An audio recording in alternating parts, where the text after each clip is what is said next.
Bienvenidos a Te echo un cuento, el podcast donde contamos lo que leemos a nuestra manera para que tú quieras leer y contar también. Nuestro grupo está conformado por Ana Paula Ramírez, Daniel Camacho y Mafer Malavé. Hoy compartimos con ustedes lo que ocurrió en el canto 11 de la Odisea, el descenso a los infiernos. Pero ¿qué les parece si antes de empezar les hago un resumen de lo que ocurrió en el capítulo anterior para que estemos más en contexto? Vamos a ubicarnos en la isla de Ea, donde Odiseo conoce a la hechicera Circe, hija de Helios, dios del sol.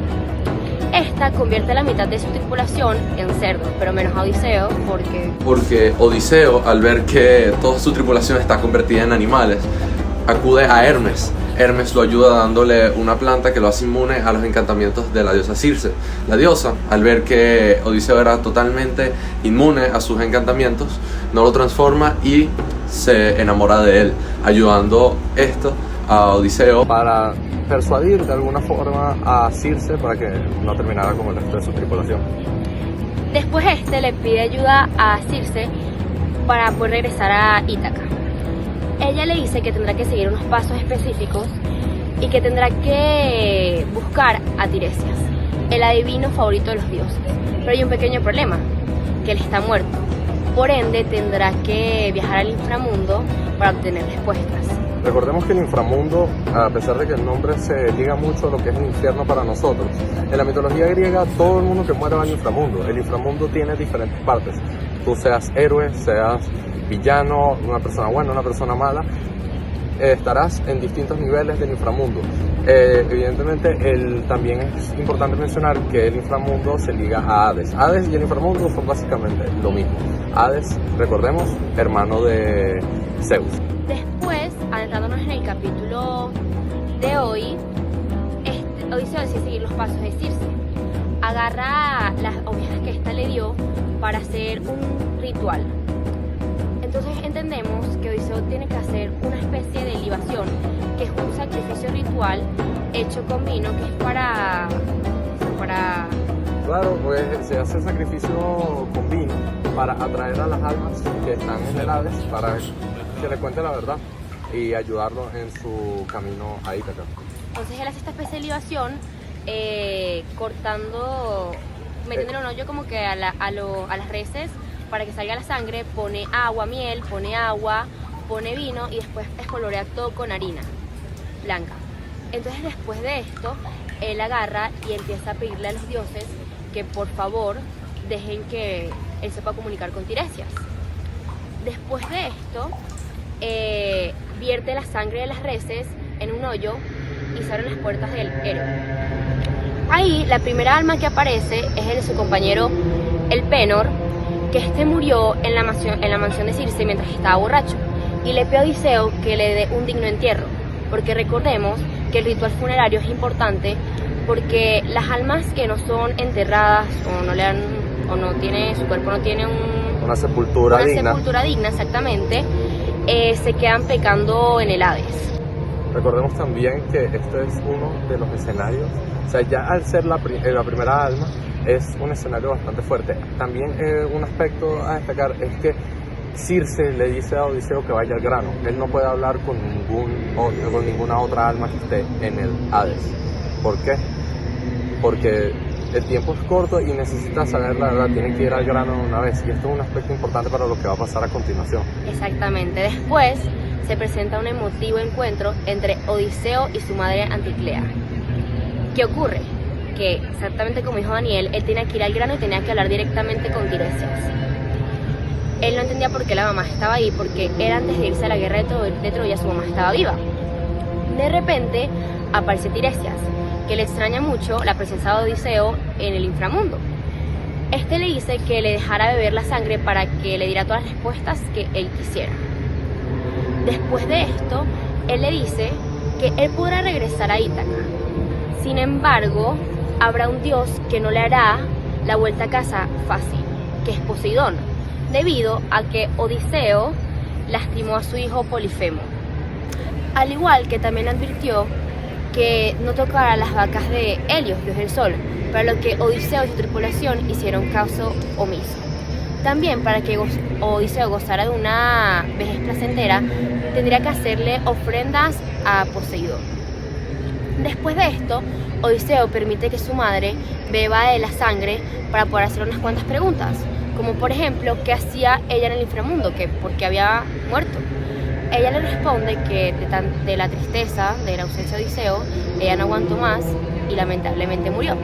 También le pregunta sobre su hijo Telémaco, qué estaba haciendo, y ella le dijo que él está siguiendo los pasos de su padre y se está haciendo cargo del reino. Después le pregunta sobre su padre, Laertes, que está trabajando en el campo, viviendo junto a los esclavos. Y por último le pregunta sobre Penélope, que lo está esperando con un ánimo afligido en el palacio. Yo creo que esto es un aspecto muy importante porque es una de las escenas que más impacta de este canto, ¿no? Porque al final el héroe, en este caso, se da cuenta de que cometió un error, pues no solo cuando Tiresias le avisa de por qué le están sucediendo esta serie de acontecimientos, sino que se da cuenta que su mamá murió, que hay un reino que lo necesita. Entonces, eso representa lo que es entrar en un estado de ibris, donde estás en la cima y los dioses te hacen ir hasta lo más bajo.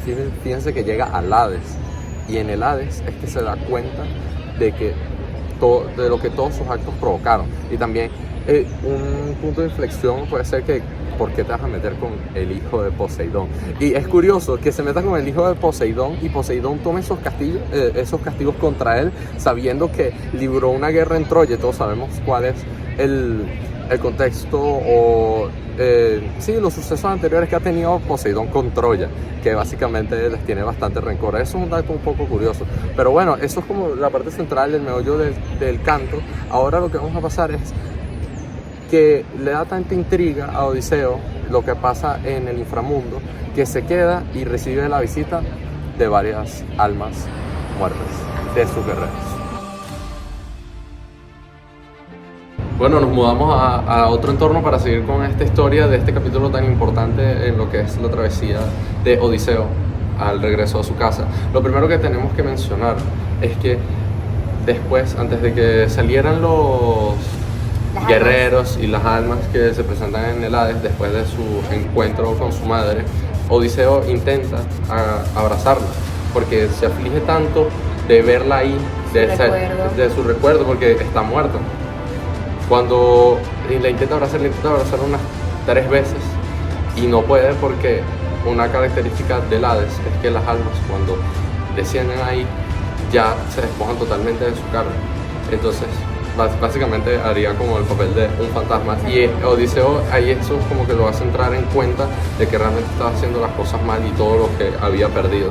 Pero luego de estos hechos, como habíamos mencionado anteriormente, salen diferentes personajes mitológicos, o no mitológicos, sino que son parte fundamental de la mitología griega, como por ejemplo el rey Edipo con su madre, que para los que no conocen esta historia, es Edipo despoja del reino a su padre, lo asesina y se queda con su propia madre y comete un incesto, que esto explica más o menos cómo funciona el Hades, ¿no? Así mismo, porque van las personas buenas y las personas malas, o sea, no importa lo que hiciste, igual cuando mueres bajas al Hades. Hay otro aspecto importante, otro personaje que sorprende que aparezca ahí, y es Agamenón. Agamenón, recordemos que es un rey que cuenta en su relato hacia Odiseo, diciéndole que fue asesinado y envenenado por su propia esposa Clitemnestra, que si mal no recuerdo es hermana de Helena. Helena, que ellas son hijas de Leda y se casaron con 2 hermanos que son Agamenón y Menelao. Claro, y Menelao se queda con Helena, que era como la más codiciada, la más bella del reino. Claro, y para tener, recordemos que también Tindario era un rey muy poderoso, era el rey como de todas las tierras, y el hecho de que Menelao se haya quedado con Helena y Agamenón se haya quedado con Clitemnestra le dan derecho a ejercer su poderío sobre el reino. Y bueno, las últimas de las apariciones de los grandes guerreros está el gran Aquiles. El gran Aquiles, recordemos que es hijo de Tetis y Peleo. Tetis es una gran diosa marina, la cual no podía tener hijos porque la unión de ella con otro dios podía ser tan poderosa que esta criatura llegaría a derrocar a Zeus, por lo que es obligada a casarse con un mortal, Peleo. De los 6 hijos que tuvieron, Aquiles fue el único que sobrevivió, porque la mamá cada vez que nacía un hijo lo ponía en fuego para que fuera inmortal. Entonces los mataba a todos.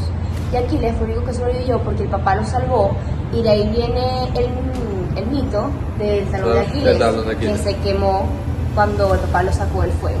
Volviendo a lo que le relata y pregunta Aquiles cuando ve a Odiseo, evidentemente como los anteriores guerreros se sorprende de ver a Odiseo en lo que viene a ser el Hades. Le pregunta, su preocupación es que él no lo pudo, recordemos que él no llegó al caballo de Troya, el famoso hito del caballo de Troya, donde pudieron tumbar toda la isla y acabar con ese reinado, y es donde triunfa Odiseo. También pregunta por su hijo Neoptólemo, y Odiseo le responde que Neoptólemo es uno de los mejores guerreros que ha tenido, que en la batalla se destacó por ser uno de los más valientes, y que Neoptólemo juega un papel fundamental en lo que viene a ser para terminar de conquistar y completar su invasión a Troya.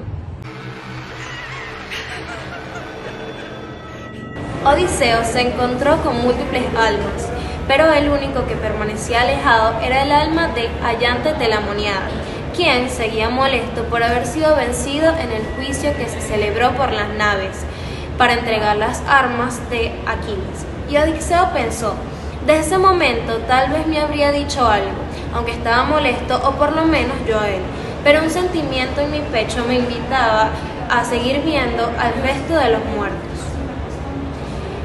Entonces vio a Minos, sentado y agarrando el áureo cetro, pues él era el justiciero de los difuntos, quienes le decían sus razones al rey Hades.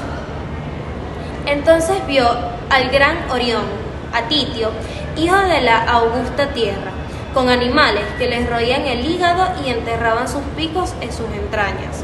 Vio al mismísimo Tántanos, el cual tenía muchos tormentos por la tierra, mientras que, cuando trataba de subir las manos para tomar los frutos de los árboles, el viento se los llevaba. De ese mismo modo, vio a Sísifo, quien pasaba por terribles trabajos.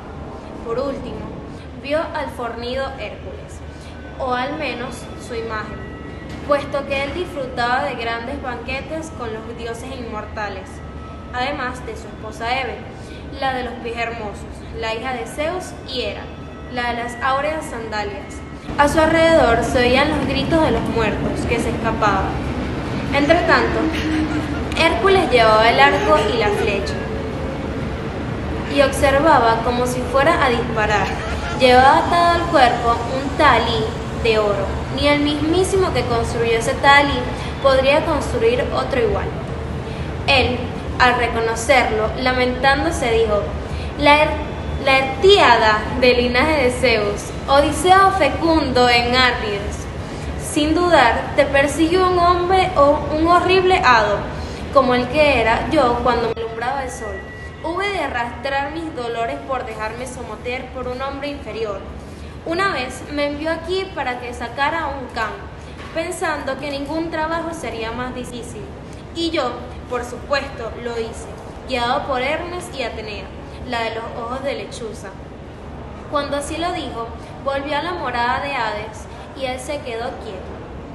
Por si acaso, llevaba algún héroe de los que murieron en el pasado y quisiera haber visto a los hombres antiguos que quería conocer, Teseo y Pirito, hijos de deidades. Pero antes de que vinieran, oyó un montón de gritos y de él se apoderó el terror.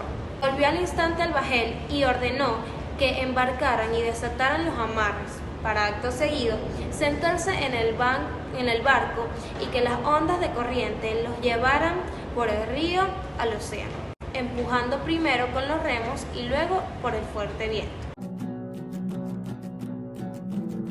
Culminado el relato de este canto, queríamos, pero primero antes de finalizar el podcast, quería preguntarle a ustedes cuál fue su parte favorita. Por mi parte fue el encuentro de Odiseo con su madre, porque lo veo como un punto de inflexión en lo que es el estado de ibris en el que entra Odiseo, ya que lo hace recapacitar y darse cuenta del daño que ha hecho su ego, a pesar de haber tenido la gloria en el pasado librando la guerra de Troya.